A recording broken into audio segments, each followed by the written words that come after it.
गोधरा कांड 2001 में हुआ था। मैं गुजरात में था, गिन्नार यात्रा से वापस आ रहा था।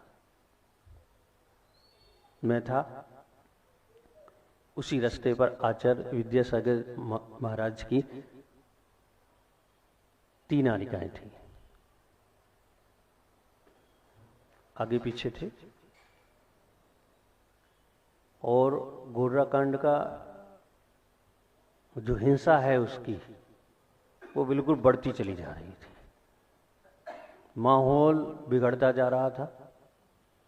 स्थिति ये बन रही थी कि क्योंकि रास्ते में है, ऐसे रास्ते में जहां समाज नहीं है तो एक आध घर कहीं है।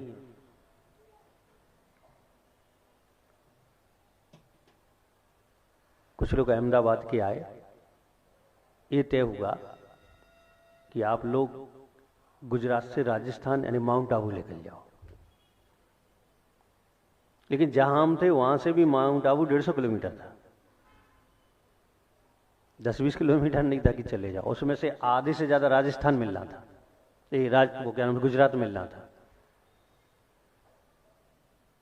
चलो फिर भी माता जी से भी इनडायरेक्ट बात हुई तो उन्होंने भी यही फैसला किया, हम लोगों ने भी यही फैसला किया कि अच्छा ये है कि अपन माउंट आबू निकल जाएं, गुजरात छोड़ दें।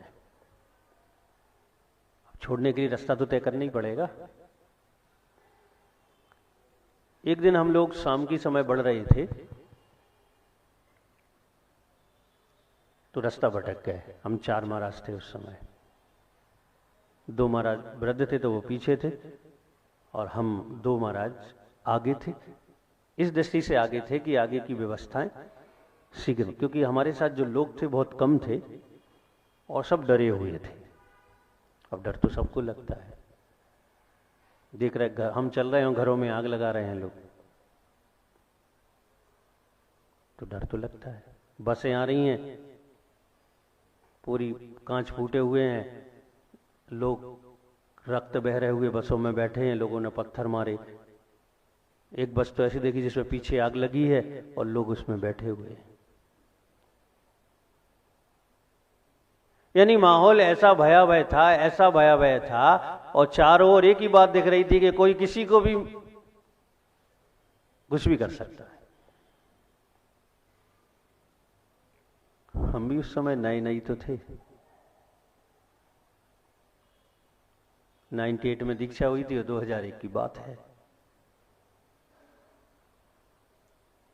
फिर भी दिगंबर मुनि कर क्या सकता है? साहस,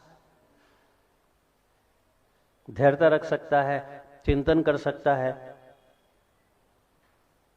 अपने कर्म के उदय का चिंतन कर सकता है। ऐसी स्थिति में एक गांव में शाम को लेट हो गया और हम लोग जैसे ही गांव के अंदर घुसे तो भटक गए थे, अनजान रास्ता था, सोचा ये गांव है, चलो यहां। शाम हो रही थी, 100-150 लोग आ गए, कोई डंडा लिए, कोई तलवार लिए, कोई कुछ लिए, कोई कुछ लिए। और हम लोग गांव के रोड से उतर के थोड़ी सी चले वो 10-25 कदम और चिल्लाते हुए लोग, अब घबरा गए सब लोग कि वो चले आ रहे हैं और अब शब्द का प्रयोग भी हो रहा है, कौन हो, कैसे हो, आदि आदि। हमने सबसे कहा कि आंखें बंद कर लो और नवोकार मंत्र का ध्यान करो। पहले तो 4 प्रकार के आहारों का त्याग किया हम सब ने। जब तक ये उपसर्ग दूर नहीं होगा तब तक के लिए सब चीजों का त्याग। और जैसे ही त्याग किया और महामंत्र का आश्रय लिया, अंतश्चेतना उपयोग से महामंत्र को जपना प्रारंभ किया, एक अलग आनंद की अनुभूति हुई, एक अलग सारा भय, सारा तनाव, सारी चिंता अपने आप धीरे धीरे मुक्त होने लगी।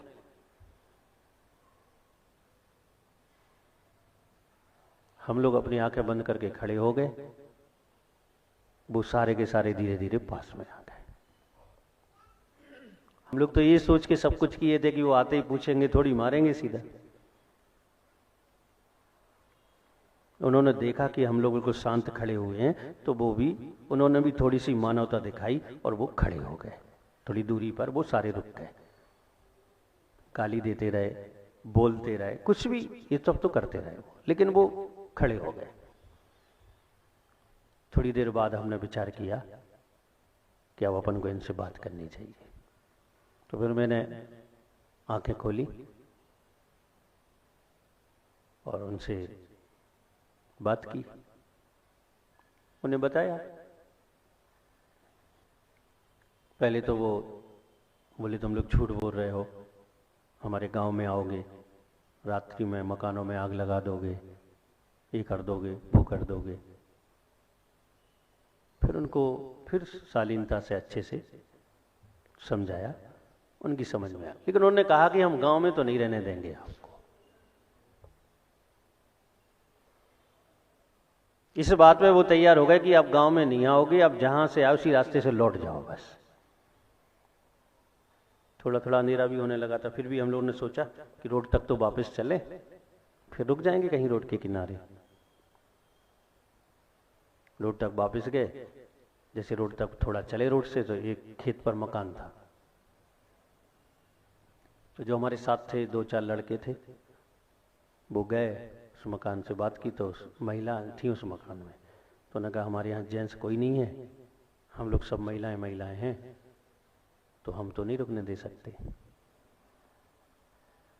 कोई बात नहीं। फिर सामने एक पानी की टंकी थी, हमने कहा चलो अपन यहीं टंकी पर चढ़ के, उसकी गैलरी होती है उस पर रहे,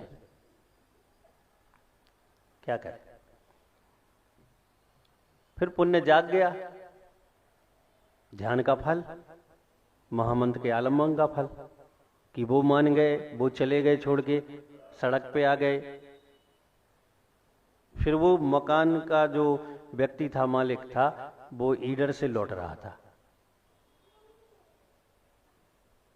तो वो हम लोगों को मिल गया। पहले मकान के पहले हम लोग मिल गए, तो उन्होंने पूछा, तो बताया लड़कों ने कि ऐसी ऐसी बात थी। तो उसने कहा मेरे मकान पे चलो, वहां रुक जाओ। तो लोगों ने कहा आपको मकान का? बोले वो सामने। तो उन्होंने कहा कि उन्होंने मना कर दिया। बोले उन्होंने ठीक मना कर दिया, उसमें महिलाएं, अब मैं आ गया हूँ, अब चलो। तो फिर जाके हम लोग उसके मकान पे आराम से रुके। फिर तो क्या है, अहमदाबाद से गाड़ियां आ गई। जिस गांव में हम लोग जा रहे थे, क्या नाम था उस गांव का, चौटाला, वहां से गाड़ियां आ गई, ईडर से गाड़ियां आ गई। 100-150 लोग इकट्ठे हो गए रात के 10 बजे तक। तो सबको पता पड़ा कि महाराज वहां पहुंचे नहीं है, यहाँ से निकल गए हैं, और ये सब माहौल तो चल ही रहा था। फिर तो बहुत सारे लोग आ गए, लेकिन आराम से वहां लगे। लेकिन मैंने साक्षात देखा कि अगर हम महामंत्र का एकाग्रता से आलम्बन लेते हैं और निश्चिंतता से आलम्बन लेते हैं, तो उसका फल तत्काल में सामने आ जाता है।